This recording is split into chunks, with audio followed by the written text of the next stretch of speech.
네, 집중 분석 준비했습니다. 오늘 미 증시의 상승과 국내 증시의 엇갈린 모습에 대해서 좀 집중 분석해 보도록 하겠는데요. 유진투자증권에서 레포트가 내놔졌습니다. 허재환 유진투자증권 리서치 센터 상무께서 함께 해주시겠습니다. 상무님 어서 오십시오. 네, 안녕하십니까. 제목이 글로벌 전략, 트럼프 거래에 대비하라라는 그 보고서 제목이 굉장히 인상적이었는데요. 미 증시는 랠리를 보이고 국내 증시는 예상보다는 뭐 괜찮았지만 우울한 상황에서 반복되고 있습니다. 엇갈린 흐름에 대해서 지금 레포트를 통해서 어떻게 분석되고 있습니까?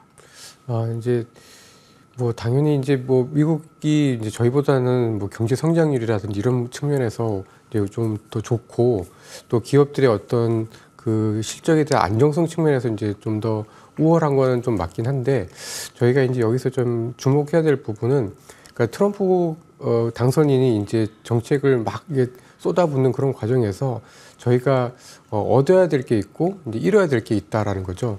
그러니까 저희가 이제 트럼프의 어떤 그 베스트셀러인 책 그 거래 기술이라는 거에서도 좀 알 수 있듯이 이 트럼프 정책의 어떤 핵심은 결국은 거래잖아요. 네. 그러니까 저희가 얻어가야 될 게 있고 또는 이제 저희가 좀 그 뱉어내야 될 것들이 있는데 사실은 이제 저희 한국 같은 경우에는 얻어갈 것보다는 조금 더 좀 뱉어내야 되는 또는 저희가 좀 희생해야 될 것들이 좀 있다라는 측면에서 자료는 좀 썼고 근데 이제 결국 그럼에도 불구하고 미국 시장이 그러면 여기서 계속 그냥 고공행진을 할 건가라는 네. 부분들에 대해서 사실은 이제 12월 달에 있을 일본의 어떤 정책의 변화 이런 것들이 사실은 단기적으로 봤을 땐 조금 쉬어갈 수 있는 모멘텀이 될 수도 있겠다라는 측면에서 좀 자료를 좀 써봤습니다. 네. 우리 입장에서는 얻어갈 것과 뱉어낼 것들, 그러니까 희생해야 될 것들로 나눠지는데 아무래도 희생해야 될 것들이 트럼프 시대에는 더 많다라는 것이 좀 강조되고 있네요. 네, 그렇습니다. 예, 미 증시는 계속 공공행진할 것인가? 예, 그거에 대해서 단기적인 조정에 대한 의견도 있으십니다. 네. 예, 왜 그렇죠? 그러니까 뭐 미국 시장이 지금 뭐 굉장히 좀 사실 싸진 않거든요. 그 어떤 기준으로 보든 뭐 밸류에이션 기준으로 보든 어떤 기준으로 보든 사실 이제 다른 국가들과 미국 간의 어떤 격차가 너무 많이 벌어져 있는 상태인데 뭐 그렇다고 해서 이제 미국 시장이 나쁘다 또는 뭐 앞으로 미국 시장이 빠질 거다 뭐 이런 건 아닙니다만은 사실 이제 그 어떤 미국 시장의 어떤 흐름으로 보면은 약간 이제 밸류에이션 측면에서 좀 비싼 측면들이 있어서 사실 막상 내년으로 갔을 때는 미국 시장이 지난 2년 동안 거의 연평균 한 20% 이상 지금 2년째 올라왔는데요. 내년도의 어떤 미국 시장의 어떤 상승 폭은 올해보다 또는 작년보다는 조금 완만해지지 않을까라고 좀 보여집니다. 그리고 특히 이제 그 트럼프가 이제 그 정책을 막 이렇게 쏟아내면 네. 특히 1월 취임한 이후에 막 쏟아내게 되면 각 국가들이 또 이렇게 대응을 할 거잖아요. 예. 그러니까 뭐 예를 들면 중국 같은 경우에도 경기 부양책을 좀 할 거고 또 유럽 같은 경우에도 저희 한국처럼 이제 수출 중심의 국가이기 때문에 아무래도 이제 경기가 어려워서 내수를 살리기 위해서 금리를 인하를 한다든지 이런 것들의 정책들이 막 또 나오게 되면은 또 미국과 그 외의 국가들 간의 어떤 격차가 조금씩 좀 줄어들지 않을까라고 저희는 좀 판단을 좀 하고 있습니다. 그래서 이러한 과정에서 그리고 특히 일본 같은 경우가 그동안에는 이제 미국의 어떤 정책과 함께 보조를 맞추는 파트너 역할들을 좀 많이 해왔는데 최근 들어서 이제 그 일본도 이제 금리를 이제 올려야 된다라는 어떤 이런 압력들이 내부적으로 좀 많은 상황입니다. 당장 12월 달에 올릴지 아니면 이제 내년에 올릴지는 정확하게 알 수는 없습니다만은 일본이 만약에 혹시라도 금리를 올리게 돼서 달러가 조금 더 약해지는 그런 상황이 발생을 하게 되면 오히려 특히 이제 최근 들어서 엔달러 환율과 미국의 기술주들 나스닥 지수 간의 어떤 상관관계가 굉장히 높아졌다는 걸 감안하면 미국 시장이 연말 연초에 조금 쉬어갈 수도 있지 않을까라는 생각들에서 좀 자료를 좀 써봤습니다. 네. 미국에서는 이제 정책을 계속 쏟아내고 있는데 각국이 대응을 할 것이잖아요. 그래서 좀 더 격차가 줄어들 수 있다라는 좀 측면에서 말씀해 주셨고요. 굉장히 트럼프 공화당의 4년 뒤를 장담하기는 어렵다라는 그 제목도 인상적이었는데 이 선진국에서는 과거에 비해 여당 승리 확률이 좀 감소되기 때문에 2년 뒤에는 또 중간 선거에서 어떻게 될지 모르는 불확실성도 짚어주셨어요. 일본의 역할이 굉장히 중요하다고 했는데 사실 트럼프 1기 때는 아베 총리와의 관계가 굉장히 뜨거웠잖아요. 네. 2기 때는 어떨까요? 일단 뭐 그 트럼프와 공화당의 이제 미국 대선에 대한 것들부터 좀 말씀을 드리면, 네. 사실 이제 저희가 언론을 통해서 알기에는 박빙일 거다라고 했는데 생각보다 굉장히 좀 한 방향으로 공화당이 좀 압승한 것처럼 보여주면서 이제는 정말 그 어떤 미국의 어떤 정치라든지 어떤 세계의 흐름이 다 이제 그쪽으로 좀 가고 있는 게 아닌가라는 걱정들을 좀 많이 하셨고 실제로 저도 좀 했었던 것 같습니다. 근데 이제 데이터를 보니까 과거에 비해서 선진국에서 지금 여당 기존의 대통령이 계속해서 정권을 유지를 한다든지 기존의 여당이 계속해서 정권을 유지하는 확률이 엄청 떨어졌다라는 게 네. 이게 꼭 트럼프가 정말 잘해서 이런 게 아니라 요즘 선거를 하는 모든 나라들이 다 여당이 진다라는 거죠.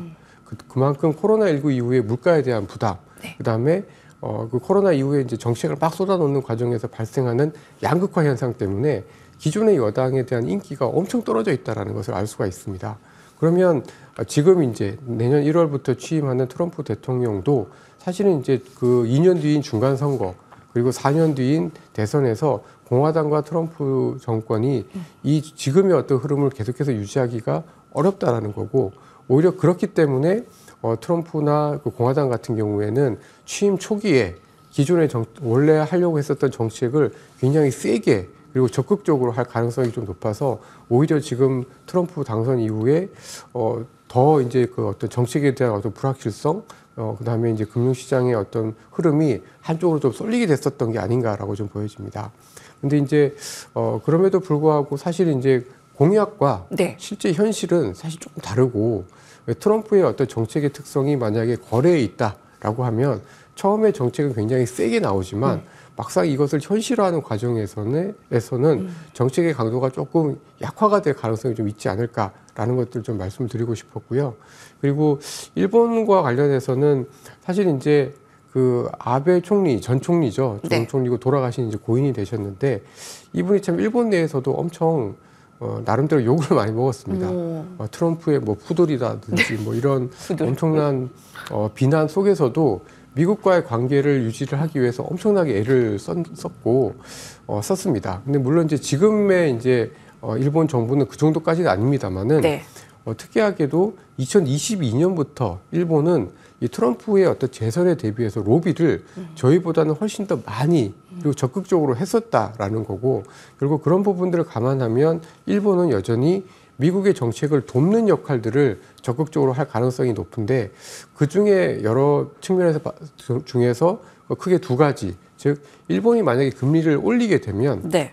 달러의 강세 압력 그러니까 이제 트럼프 당선인이 원하는 거는 금리도 낮추고 달러도 강하지 않고 그래서 미국의 제조업이 경기가 좋아지기를 원하는 거잖아요. 네. 근데 지금 너무 트럼프 정책 때문에 달러가 굉장히 좀 강한데 일본이 이제 금리를 올리게 되면 이러한 트럼프의 어떤 정책을 도와주는 역할, 미국 달러가 너무 강하지 않고 조금 약해질 수 있는 계기를 좀 작용할 수 있다라는 부분, 그리고 엔화가 조금 더 강해지면 일본의 투자자들이 미국의 국채를 좀 사주면서 미국의 어떤 재정에 대한 부담 때문에 금리가 올라갈 수 있는 부분들에 대한 압력들을 좀 낮춰줄 수 있다는 점에서 일본이 어쨌든 트럼프 정책의 굉장히 중요한 네. 파트너가 될 가능성이 있고 이 부분이 아마도 내년도에 금융시장에 있어서 네. 지금의 흐름은 미국은 잘 나가고 그다음에 다른 국가들은 굉장히 힘들 거며 달러는 강할 거다라는 게 엄청난 강한 컨센서스인데요. 이 부분에 있어서 약간의 변화가 있을 수도 있다라는 것들을 좀 지적하고 싶습니다. 네. 일본 얘기가 나와서 말인데요. 이제 올해 말이나 내년 1분기에 금리 인상을 아마 할 것으로 예상을 합니다. 아마 엔화 가치가 계속 올라서 우리 또 엔캐리 트레이드에 대한 우려감 국내에서 계속 불거지고 있는데 8월에 이 엔캐리 트레이드에 대한 우려감으로 폭락 장세 그것에 대한 좀 트라우마가 있잖아요. 우리 어떻게 좀 예상하면 되겠습니까? 근데 이제 그때 당시에는 워낙 그 일본의 어떤 정책 변화에 대한 어떤 예상을 못했었고 또 사실 이제 그 사이에 워낙 그 엔캐리 트레이드 자금들이 이제 몰려 있었던 상황이었기 때문에 이제 뭐 이번에 이제 금리 인상을 한다고 하면은 지난 7월이나 8월 같은 그런 혼란의 모습은 아닐 거다라고 좀 보고 있습니다. 소위 말해서 엔캐리 트레이드들도 꽤 많이 청산이 되었기 때문에 이제 뭐 이러한 그 7, 8월의 어떤 폭락 장세 또는 금융시장의 불안이 재현될 거다라고 보고 있지는 않고요. 그러나 전반적으로 지금 현재 엔이 굉장히 좀 약한 상태. 그러니까 엔달러 환율 기준으로 보면은 150엔대를 넘는 이런 모습들에서 점진적으로 한 140엔대 초중반대까지는 조금 주춤할 가능성이 좀 있지 않을까라고 좀 보여지고, 사실 이제 그렇게 되면은 그동안에 똑같이, 그러니까 엔화가 약할 때 미국의 기술주들 의 어떤 밸류에이션도 굉장히 높아지고, 미국의 기술주들이 다른 지수나 다른 종목들에 비해서 엄청 강한 모습을 좀 보여주었었는데요. 그런 현상들이 약간 좀 주춤해질 수 있다라고 좀 보여집니다. 그래서 뭐 이게 엄청난 어떤 그 엔캐리 트레이드 청산에 따른 주가 폭락으로 이어질 가능성은 좀 낮다라고 좀 보고 있고요. 그러나 전반적으로 봤을 때 조금 미국 시장이 지금의 어떤 상승 랠리 또는 지금의 상승의 어떤 기울기가 약간은 좀 그 완만해지는 계기가 좀 되지 않을까라고 예상을 좀 하고 있습니다. 예. 국내에서는 환호할 만한 소식은 많지 않습니다. 좀 수출과 내수 좋지 않은 상황에서 이번에 계엄령 소식까지 겹쳐지면서 국내가 악순환에 지금 반복이 되고 있는데요. 거기다 이번에 투자은행들과 또 트럼프의 관세 우려까지 더해지면서 OECD까지 국내의 성장률을 좀 하향으로 자리 잡고 있습니다. 낮춰잡고 있습니다. 어떻게 예상을 하세요? 좀 경제 성장률에 대한 하향에 대한 의견을 좀 주신다면요. 뭐 이번에 한은에서도 사실 이제 내년도, 그다음에 내후년도에 대한 성장률을 2%대가 아니라 이제 1%대 후반대로 이제 낮춰 잡았고, 제가 생각할 때는 뭐 좀 합리적이다라고 좀 보여집니다. 그리고 저희 분석으로는 만약에 정말 관세를 보편 관세라든지 이런 것들을 통해서 트럼프의 정책들이 많이 정말 현실화가 많이 되게 되면은 사실은 저희 한국 경제 성장률이 조금 더 나빠질 확률이 좀 높지 않나라고 좀 보여져서, 저희도 1%한 중후반대 정도로 좀 더 보수적으로 좀 봐야 되지 않을까라고 좀 판단을 좀 하고 있고, 특히 이제 여기서 이제 이번에 계엄 사태와 같은 국내 이제 정치 불안들 때문에 아무래도 이제 내수 쪽에서의 어떤 심리 불안이 조금 더 이어질 가능성이 좀 크지 않을까라고 좀 판단을 좀 하고 있는데요. 근데 오히려 이제 이렇게 이제 성장률에 대한 걱정들이 커지면 커질수록 또 반작용이라고 하잖아요. 정책적인 대응은 조금 더 강해질 가능성은 좀 있어 보입니다. 그러니까 지금 사실 이제 저희가 그 이번 계엄 사태 전에 제가 좀 기대를 했던 거는 금리도 원래 생각했던 것보다 조금 더 많이, 그리고 조금 더 빨리 내릴 걸로 봤었고, 그 다음에 어떤 재정 정책도 지난 11월 말만 해도 이제 윤석열 정부가 긴축 재정에서 약간 뭐 추경을 생각해 볼 수도 있다라는 식으로 조금 이제 뉘앙스를 좀 바꿨었기 때문에 내년 초에는 금리 인하와 더불어서 또 이제 추경과 같은 재정 정책도 함께 나오지 않을까라고 좀 보여졌었고, 사실 이제 이런 부분들이 조금 더 강화가 되게 되면은 수출이 나빠져도 내수를 통해서 어느 정도 성장률을 조금 지켜주는 그런 것들을 좀 기대를 했는데, 이번에는 사실 이제 이런 그 계엄 사태로 인해서 사실 이제 좀 그 현재 정부의 어떤 정책 동력이 너무나 많이 약해질 가능성이 적어도 내년 상반기까지는 있을 수밖에 없기 때문에 좀 이런 부분에 있어서 약간 좀 저희 한국 시장은 조금 더 성장률에 대한 그 하향 리스크가 좀 더 커졌다라고 좀 볼 수 있을 것 같습니다. 어려운 상황에서 연말 연초를 대비하고 있습니다. 지금 국내 증시는 유진투자증권에서 어떻게 전망하고 있는지 궁금합니다. 내년에 유망하게 보시는 섹터 또한 말씀해 주시죠. 네.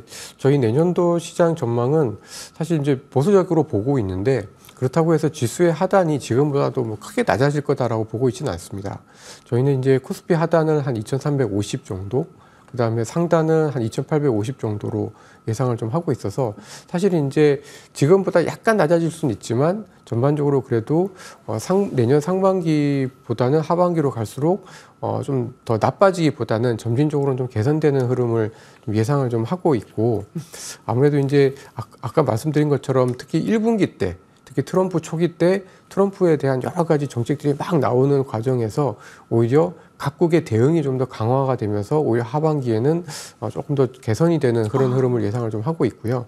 저희가 이제 좀 유망하게 보는 섹터는 대체로 보면 결국 트럼프 정책과 함께 갈 수 있는 업종들, 네. 그리고 전반적으로 이렇게 이런 관세라든지 대외 변수에 따라서 좀 영향을 덜 받는 정책 종목들 또는 산업들을 좀 좋게 보고 있는데, 예를 들면 그 2018년 그러니까 저희가 이제 지난번 관세 어떤 분쟁 때의 흐름을 보면은 통신이라든지 소프트웨어라든지 조선이라든지 이런 업종들이 상대적으로 좀 강했다라고 좀 볼 수 있을 것 같고, 그리고 네. 트럼프와 함께 갈 수 있는 업종들 같은 경우에는 조선 기계류 이런 류의 업종들이 그래도 함께 갈 수 있지 않을까라고 예상을 하고 있습니다. 네, 업종 섹터까지 확인하시고요. 유진투자증권 리서치센터 허재환 상무께서 함께해 주셨습니다. 감사합니다.